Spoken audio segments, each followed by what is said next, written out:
এবারে ওয়ার্নিংয়ের কথায় আসি। 22 তারিখে পশ্চিমবঙ্গের সব জেলাতে বজ্র বিদ্যুৎ সহ বৃষ্টি, তার সাথে 30 থেকে 40 কিলোমিটার প্রতি ঘন্টায় বেগে ঝোড়ো হাওয়ার সতর্কবার্তা দেওয়া হয়েছে পশ্চিমবঙ্গের সবকটি জেলাতে 22 তারিখে। 23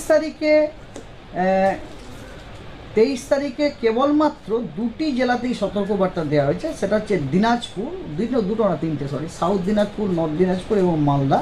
সেগুলিতে thunderstorm, lightning, rain and gusty wind with maximum wind speed 30 to 40 kilometre per hour, এটা সতর্কবার্তা আছে। বাকি জেলাগুলিতে কোনো সতর্কবার্তা নেই 23 তারিখে। 24 তারিখে আবার সতর্কবার্তার মানটা বাড়িয়ে দেওয়া হয়েছে। 24 তারিখে আপনার heavy two very heavy rainfall, মানে 20 সেন্টিমিটার পর্যন্ত কিন্তু রেনফল হওয়ার সতর্কবার্তা দেওয়া হয়েছে দুটি জেলাতে। একটি হচ্ছে ইস্ট মেদিনীপুর, একটি হচ্ছে সাউথ 24 পরগনা।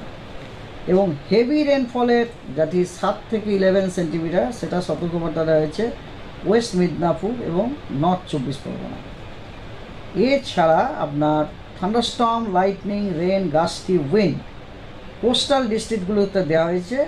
তার সাথে দেওয়া হয়েছে হাওড়া, হুগলি, নদিয়া, কলকাতা, 24 পরগনা, মিদনাপুর, বাঁকুড়া, ঝাড়গ্রাম। আমি যখন মিদনাপুর বললাম মানে পূর্ব এবং পশ্চিম মেদিনীপুর দুটোই, এবং যখন 24 পরগনা বললাম তখন নর্থ অ্যান্ড সাউথ 24 পরগনা দুটো। এইগুলিতে সব thunderstorm, lightning, rain, gusty wind 50 থেকে 60 কিলোমিটার বেগে সতর্কবার্তা দেওয়া হয়েছে, এবং বাকি জেলাগুলিতে কোনো সতর্কবার্তা দেওয়া হয়নি। আর 26 তারিখে পশ্চিমবঙ্গের সব কটি জেলাতে fairly wide spread rainfall, Uttarbanga, Dakshinbanga সব। এছাড়া আর একটা যেটা ব্যাপার, যেটার জন্য আপনারা খুবই মানে আগ্রহী জানতে, সেটা হচ্ছে লো প্রেসার এরিয়াটা।